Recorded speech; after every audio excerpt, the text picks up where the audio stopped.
Hello আমার কলিজার বন্ধুরা, আশা করি তোমরা অনেক অনেক ভালো আছো। আমিও অনেক ভালো আছি।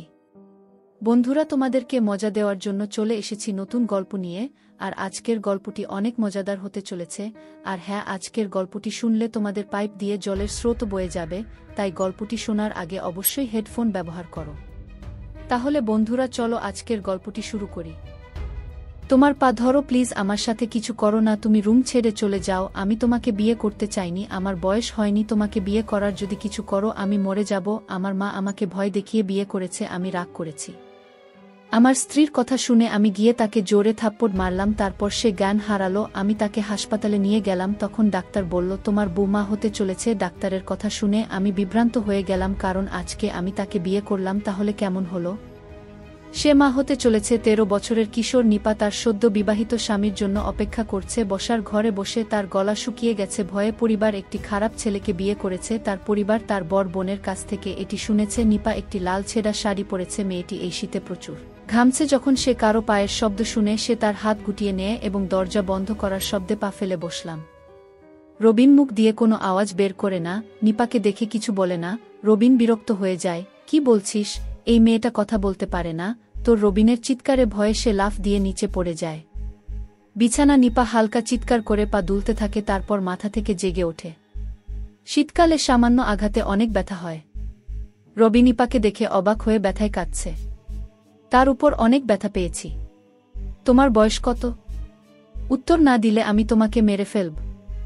10 তারিখে 13 হবে। নিপা মুচকি হেসে নিপার দিকে তাকিয়ে আছে।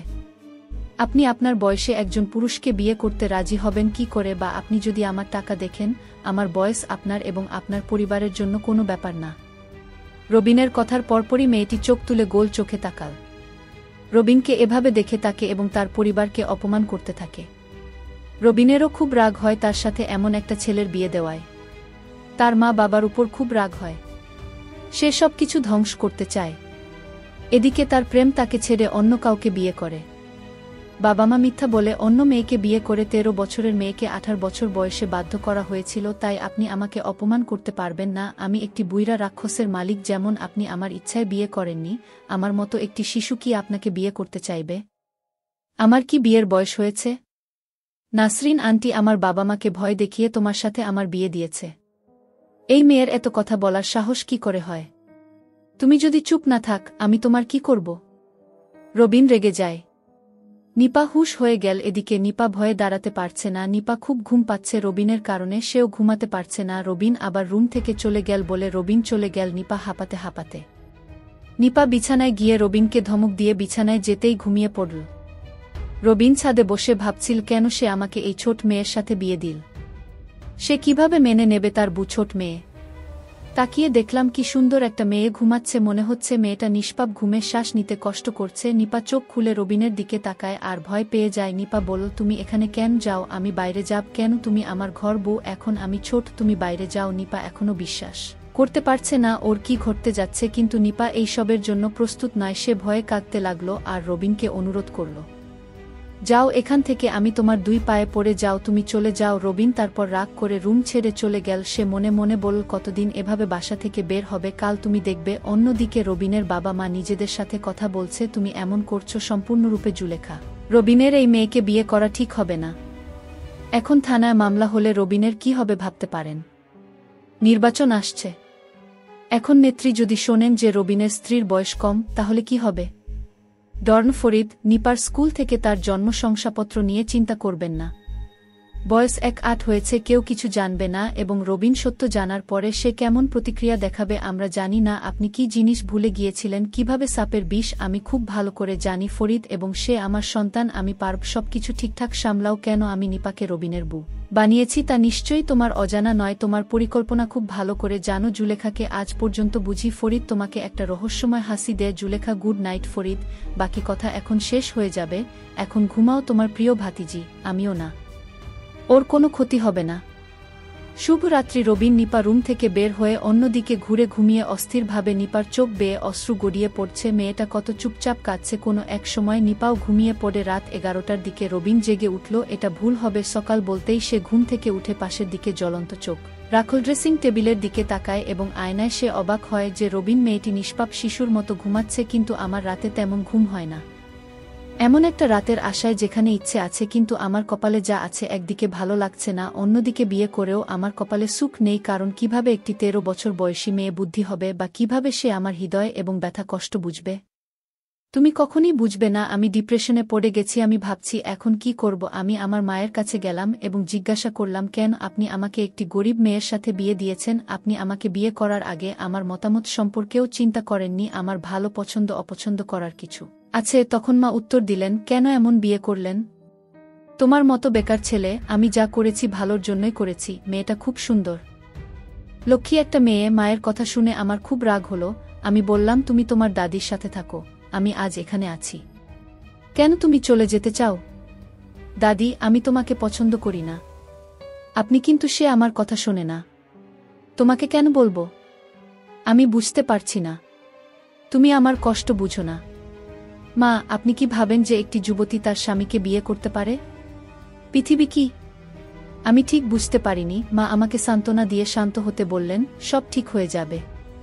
পরের দিন রাতে আমি আমার স্ত্রীর ঘরে গিয়ে দেখি সে কাঁদছে।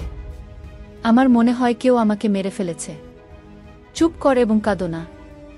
আমি বললাম, রাতের খাবার খেয়ে শুয়ে পড়। আমি শুয়ে পড়লাম। আমি মনে মনে ভাবলাম এটা ভদ্র হতে হবে, কিন্তু সে আমাকে ভয় পায়। হয়তো কয়েকদিন পর সব ঠিক হয়ে যাবে। নিজেকে সান্ত্বনা দিলাম। এরপর সারাদিন বাইরে থেকে রাতে বাসায় ফিরতাম। দেখলাম আমার শাশুড়ি আসছে। এই প্রথম শাশুড়ি, কেননা আমার শাশুড়ি ও গোপনে আমার বিয়ের আয়োজন করেছিল। আমার শাশুড়ির বয়স অনেক ছোট দেখে আমি হতবাক হয়ে গেলাম। আমি ভাবতাম আমার বউ আর শাশুড়ি বোন। আসলে এটা আমার কাছে একটা রহস্য। এটা কিভাবে সম্ভব? আমি এটা বিশ্বাস করতে পারছি না। এটা আমার শাশুড়ি হতে পারে। আমি শাশুড়ি আমাকে সালাম দিল। শাশুড়ি বললেন, তোমার দাম্পত্য জীবন কেমন চলছে? শাশুড়ি, আমাদের দাম্পত্য জীবন কেমন চলছে? তুমি আমার সাথে একটা অল্পবয়সী মেয়েকে বিয়ে করেছ, যে সংসার কি আর যদি বোঝে না? তুমি আমাকে দেখে তোমার মেয়ে ঠিকই কাঁদতে শুরু করে। হ্যাঁ বাবা, আমি আজ আমার মেয়েকে সব বুঝিয়ে দেব। রাতে আমি আমার শাশুড়ি এবং আমার স্ত্রীর মধ্যে কথোপকথন শুনলাম। আমার স্ত্রী বলল, মা, তুমি কি করলে? তুমি আমাকে একটা খারাপ ছেলের সাথে বিয়ে কর। আমি তাদের কথা শুনে অবাক হয়ে গেলাম। কি আমার মাথায় একটা বিশাল পাহাড় পড়ল। তাদের কথা শুনে আমি অবাক হয়ে গেলাম। আমার স্ত্রী আমাকে বলল, কেন? তার মানে সে আমাকে পছন্দ করে না? ওর ইচ্ছার বিরুদ্ধে বিয়ে করেছি। আমার মাথায় কিছুই ঢুকল না। কেন জানি না, এর রহস্য মনে মনে ঠিক করলাম এর শেষ দেখব। পরের দিন সকালে আমার শাশুড়ি আমাকে বললেন, বাবা, আমি আমার মেয়েকে এই কথাটা বুঝিয়ে দিয়েছি, এখন থেকে আমি তোমার সব কথা রাখব। আমি বললাম, ঠিক আছে মা, আমি রাতে আমার বাসায় ঢুকব আর আমার বুকে দেখব আজ এত হাসি খুশি। আমি তাকে জিজ্ঞেস করলাম, তুমি এত খুশি কেন, হাসছ? তখন সে জবাব দিল, আমি হাসব আর কখন কাঁদব এটা আমার ব্যক্তিগত ব্যাপার। আমি তার কথা সহ্য করতে পারলাম না। আমি একটি চরম কাছাকাছি গিয়েছিলাম। মেয়ে, কি হয়? আপনি আমার কথা ভাবছেন? কি ভাবছেন? আমি মুখ দিয়ে সব অপমান সহ্য করব, কিন্তু হত্যার পর আমি লক্ষ্য করলাম আমার স্ত্রী অজ্ঞান হয়ে গেছে। আমি মনে মনে ভাবলাম, কি করল সে? মরেনি। তাই আমি দ্রুত হাসপাতালে গেলাম। তখন ডাক্তার বলল, আপনার স্ত্রী গর্ভবতী, তুমি বাবা হতে যাচ্ছ। আমাকে মিষ্টি খাইয়ে আমি অবাক হলাম ডাক্তারের কথা শুনে। আমি হয়ে গেলাম, দুই চোখে অন্ধকার দেখলাম আর মাথাটা মনে হলো আকাশ ভেঙে পড়েছে। এটা কি করে সম্ভব? আমি বুঝলাম না। আমি ডাক্তারকে বললাম, স্যার, আপনি কিছু ভুল করছেন, এটা আবার চেক করুন, কারণ আমার কিছুই হয়নি। আমি আল্লাহকে আল্লাহ বলে ডাকতে লাগলাম। এটা একটা পরীক্ষা। আমি বিয়ে করেছি মাত্র কয়েকদিন হল, এখন আমি গর্ভবতী। আমি এটা মেনে নিতে পারছি না। ডাক্তার আমাকে তার সব রিপোর্ট দেখালেন। ডাক্তার বললেন, ঠিক আমার স্ত্রী হতে চলেছে। মা, রিপোর্ট থেকে বোঝা যায়। আমি হাসপাতালের বারান্দায় এভাবে দাঁড়িয়েছিলাম। ডাক্তার বাবু বললেন, কিছুক্ষণ পর আপনার স্ত্রীর জ্ঞান ফিরেছে, এখন আপনি তাকে বাড়িতে নিয়ে যেতে পারেন। আমরা কিছু ওষুধ লিখে দিচ্ছি, আপনি খেয়ে নিলে সব ঠিক হয়ে যাবে। ওদের বাসায় নিয়ে গেলাম। মা বলল, দাদি, বাবার কি হয়েছে কেন? তুমি তাকে হাসপাতালে নিয়ে গেলে? মা, তোমার ঠাকুমা তোমার মা হতে চলেছে। আজ তোমাকে একটা খুশির খবর দিলাম। মা বললেন, এটা একটা খুশির খবর? আমার বাড়িতে নতুন অতিথি আসছে। আমি বললাম, মা, তোমার বিয়ে হয়েছে কতদিন হল? আর তুমি অবশ্যই জানতে পারবে খুব ভালো যে আমার বিয়ে হয়েছে 1 মাসেরও কম সময়ের মধ্যে। তাহলে সে কিভাবে মা হবে? মা তখন সে আমাকে বলল, তুমি ঠিকই বলেছ, আমি ভুলে গেছি যে তোমার বিয়ে হয়েছে মাত্র 1 মাস হলো। রুমে গিয়ে বললাম, আমি তোমাকে অনেক কষ্ট দিয়েছি। দয়া করে আমাকে ক্ষমা করুন, কারণ আমি বলতে পারি না আমার কি হবে। সে বলল, আজ আমার কিছু দরকার। আমি বললাম, হঠাৎ এত ব্যথা কোথায় পেলে? এখন তুমি আমাকে ভয় করো না। আমার স্ত্রী বলল, না, আমি এখন তোমাকে ভয় পাই না কেন? এখন আমার হতে হবে না। মেয়েটি বলল, দুদিন আগে আমাকে মরতে হবে, তোকে ভয় পেয়ে লাভ কি? আমি রেগে গিয়ে বললাম, তুমি এখন আমার বাসা থেকে বের হও, আমি তোমার কোনো পাওনা নেই, তুমি আমার বাসা থেকে বের হও। নিপা পা চেপে ধরে বলল, না, তুমি আমাকে তোমার বাসা থেকে বের করতে দাও না। সে আমার পা চেপে ধরে কাঁদতে লাগলো। ঠিক আছে, আমার ঘরে কে রুম দিতে পারবে? একটা শর্তে, তুমি বলো এত তাড়াতাড়ি মা কিভাবে হয়ে গেলে? আমি তোমাকে সব বলে দেব, আমি তোমাকে কথা দিয়েছিলাম, কিন্তু আমাকে এই ঘর থেকে বের করে দিও না। ঠিক আছে, তাহলে বলো তুমি কিভাবে এত তাড়াতাড়ি গর্ভবতী হয়ে গেলে? আমাকে তার সত্য ঘটনা জানালো, যেটা শোনার সাথে সাথে আমি মাটিতে লুটিয়ে পড়লাম। এটা শোনার পর আমি 2 দিন অজ্ঞান ছিলাম। সে আমাকে বলল, আমার বাবার অনেক টাকা পয়সা ও সম্পদ ছিল। আমি বিয়ের আগে একজন মানুষকে খুব ভালোবাসতাম, সে আমার সাথে একজন দেবদূতের মতো আচরণ করেছিল। আমি ভাবলাম সে খুব ভালো। আমি বাবাকে বললাম, যদি তাকে বিয়ে করতে হয় তাহলে আমি তাকে বিয়ে করব। ছেলেটির নাম শিপন। আমি শিপনকে আমার জীবনের চেয়েও বেশি ভালোবাসতাম। তখন বাবা বললেন, আমি এই ছেলেকে বিয়ে করতে পারব না। বাবা আমাকে বারবার নিষেধ করতেন। আমি বাবাকে সাফ জানিয়ে দিয়েছি, ওকে ছাড়া বাঁচব না।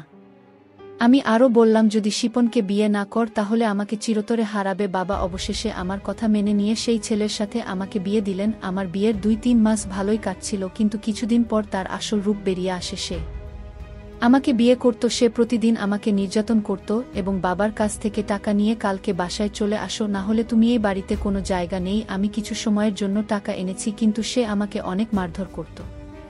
পরে জানতে পারি ছেলেটা ভালো, সে মুক্তি পেয়েছে। সবাই ভয় পায়, এই ছেলেটির মুখে কেউ কথা বলতে পারে না, সে যে কাউকে খুন করবে বিনা দ্বিধায়। আমি তার চরিত্র দেখে ভাবলাম, আমি কে বিয়ে করেছি তুমি এমন একজন বাবার কথা না শোনার কারণে আজ আমার এই অবস্থা।